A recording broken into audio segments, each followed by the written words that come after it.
घरेलू हिंसा। रात के 9 बज रहे थे। सास और नंद अमृता को देख रही थी और अमृता उनकी आंखों में देखकर डर से थर-थर कांप रही थी। उसकी सास चिल्लाकर बोली, तुम्हारी हिम्मत कैसे हुई मेरे ही घर में ऐसे कुछ करने की? 4 दिन भी नहीं हुए मेरे घर में आकर तुम्हें और खुद को मालकिन समझने लगी क्या? आने दो मेरे बेटे को, तुम्हारे हाथ पैर तोड़ने के लिए नहीं कहा तो मेरा नाम भी सुनैना नहीं। आज क्या हुआ क्या पता। सास जितनी निर्दयी थी उतना ही निर्दयी अपने बेटे को भी कर दिया था। हर एक नई दुल्हन अपने पति के घर जाने के लिए राह देखती है, पर अमृता वो तो उसके पति की राह कभी भी नहीं देखती थी, क्योंकि वो अपने पति से बहुत डरती थी।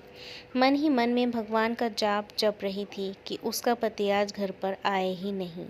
पर जब तक उसका पति घर पर ना आए तब तक उसे उसकी सास खाना खाने नहीं देगी। इतनी निर्दयी उसकी सास ने रसोई घर को ताला लगा रखा था। ऐसा क्या हुआ था कि सुनैना अमृता को ऐसे प्रकार का दुख दे रही थी? और अमृता के पति मतलब अजय का ऐसा क्यों स्वभाव था कि नई दुल्हन होकर भी वो अपने पति की राह नहीं देखती थी? अमृता की शादी अजय से 5 महीने पहले हुई थी। अमृता के माँ बाप नहीं थे। 12वीं की पढ़ाई होते ही उसके चाचा चाची ने उसकी शादी करवा दी। अमृता की जिम्मेदारी से उसके चाचा चाची मुक्त हो गए। उसकी चाची ने उसकी शादी के बाद के त्यौहार भी मनाए नहीं, उसे 4 दिन के लिए मायके में त्यौहार मनाने के लिए बुलाया भी नहीं।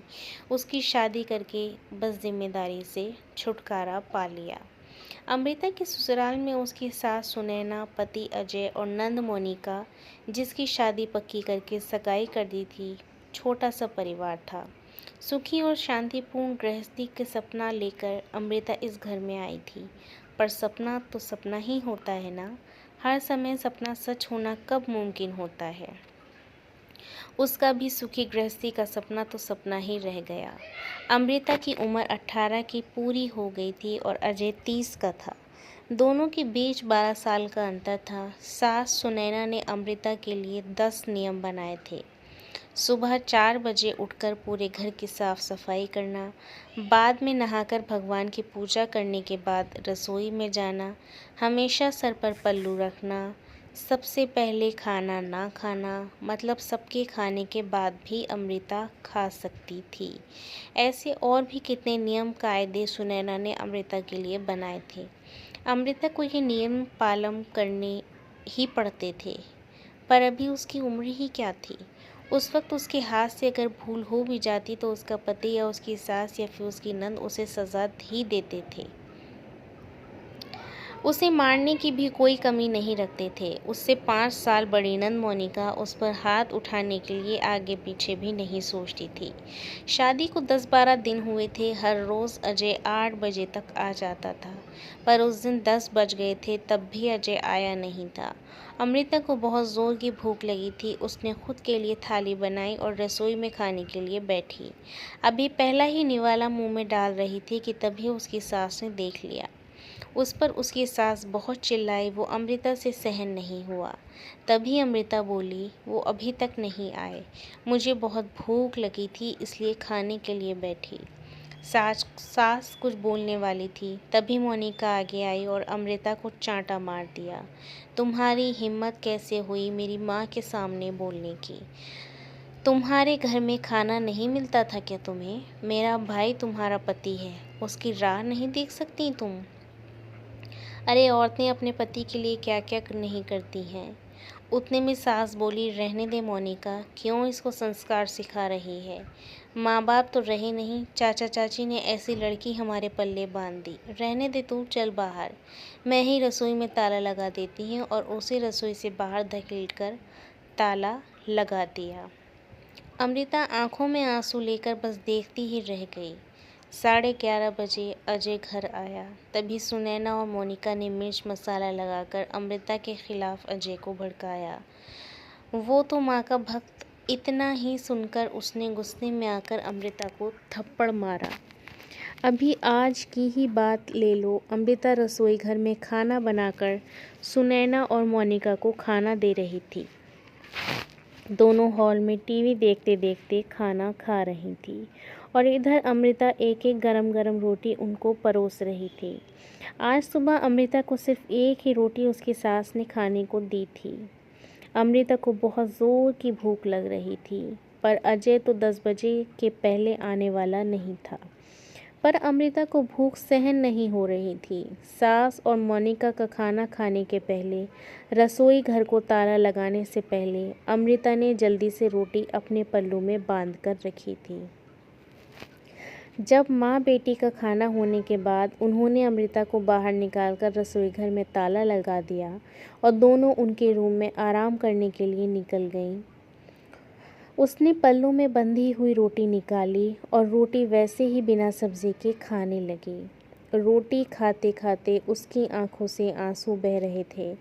उसका स्वाभिमान इस बात के लिए रजामंदी नहीं दे रहा था, लेकिन क्या करे, ये भी उसे समझ नहीं आ रहा था। ठीक उसी समय सुनैना कोई काम के लिए बाहर आई और उसने अमृता को रोटी खाते हुए देख लिया। बस फिर क्या होगा, तमाशा चालू हो गया। और उस वजह से अमृता भगवान से प्रार्थना कर रही थी कि अजय घर पर आए ही नहीं। क्या पता आज वो क्या करेगा। शादी के बाद इनके ही सामने खाना खाया था, तब भी थप्पड़ मारा था, पर आज तो रोटी चुरा कर खा रही थी। तो क्या ही होता। थोड़ी देर बाद अजय घर पर आया तो अमृता का दिल ज़ोर ज़ोर से धड़कने लगा। डर के मारे पसीने से भीग गई। कुछ ही मिनटों बाद अचानक से अजय का ज़ोर से आवाज़ आया, अमृता जल्दी बाहर आओ। अमृता डरकर थर थर काँपते हुए बाहर आई। देखा तो सास अभी भी शेर की तरह उसकी तरफ देखकर गुर्रा रही थी। मोनिका भी मन ही मन में मुस्कुराकर देख रही थी और अजय उसकी आंखें खून के जैसे गुस्से से लाल हो गई थी। जैसे ही अमृता अजय के सामने आई, उसने उसके बालों को पकड़कर ज़ोर से धकेल दिया। आह! अमृता बहुत ज़ोर से चिल्लाई, तेरी इतनी हिम्मत हुई कि तू अपने ही घर में चोरी करती है? रुक, तुझे तो मैं अभी दिखाता हूँ। बोलते बोलते अजय ने अपनी कमर का बेल्ट निकाला और अमृता को मारने लगा।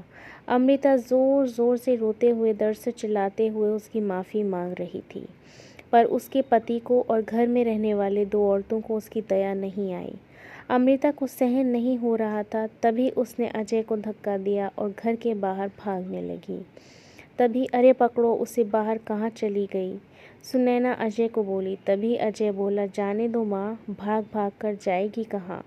कहाँ उसे पाने के लिए उसके माँ के वाले हैं जो उसे संभालेंगे? आएगी वापस घूम के यहीं पर, जाने दो उसे। पहले मुझे खाना परोसो, मुझे बहुत भूख लगी है। अजय का बोलना सुनकर सुनैना ने अजय को खाना दिया और आज भी सभी खाने के लिए बैठे, पर अमृता की याद किसी को भी नहीं आई। बाद में थोड़ी देर बाद अमृता घर में आई। उसे देखकर तीनों राक्षस जैसे हंसते हंसते उसके सामने खड़े हुए। आ गई क्या वापस महारानी? क्या हुआ, मायके वालों ने घर में नहीं लिया? सुनैना ने उसे टोंट मारा। तभी अजय उसे बोला, जब तक तुम मेरे पैरों पर अपनी नाक नहीं रगड़ती, तब तक मैं तुम्हें घर के अंदर आने नहीं दूंगा। मुझे धक्का देकर चली गई थी ना? हाँ भैया, इतनी जल्दी माफ़ मत करना। अगर इसे माफ़ कर दिया ना तो कल ये सिर पर चढ़कर नाचने लगेगी। ऐसी लड़की का क्या भरोसा। अरे भरोसा तो हमें अभी तो तुम पर भी नहीं रहा। जो अपनी भाभी का सम्मान नहीं कर सकती, वो लड़की हमारे घर का क्या मान बढ़ाएगी। अचानक अमृता की पीठ के पीछे से मोनिका के होने वाले ससुर की आवाज़ आई और वो अंदर आए। उन्हें देखते ही तीनों के चेहरे के रंग ही उड़ गए। अरे समधी जी, आप कब आए? सुनैना साड़ी ठीक करके माथे पर पल्लू लेकर बोलने लगी। उसी वक्त आया जिस वक्त आपकी बहू रास्ते से डरकर इधर से उधर भाग रही थी। अच्छा हुआ अभी से ही तुम्हारा असली चेहरा हमें दिख गया।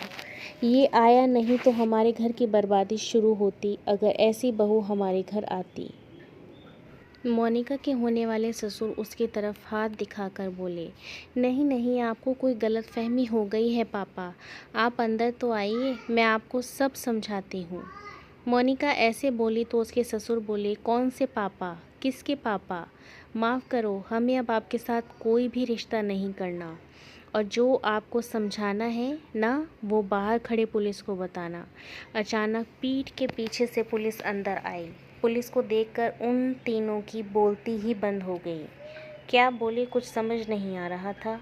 तभी सुनैना नरम आवाज़ से अमृता को बोली, अरे बहू, छोटी बात पर कोई पुलिस को बुलाता है क्या?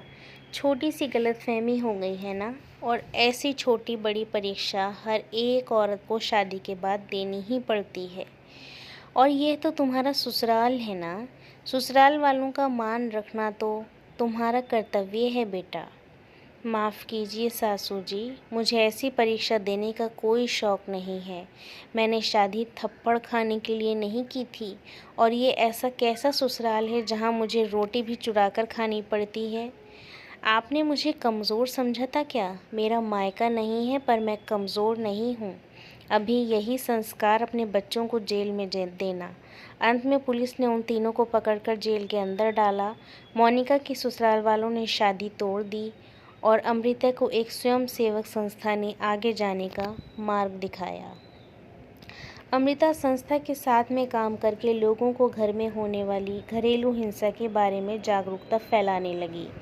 उसने अभी सही मायने में ज़िंदगी की नई शुरुआत की थी।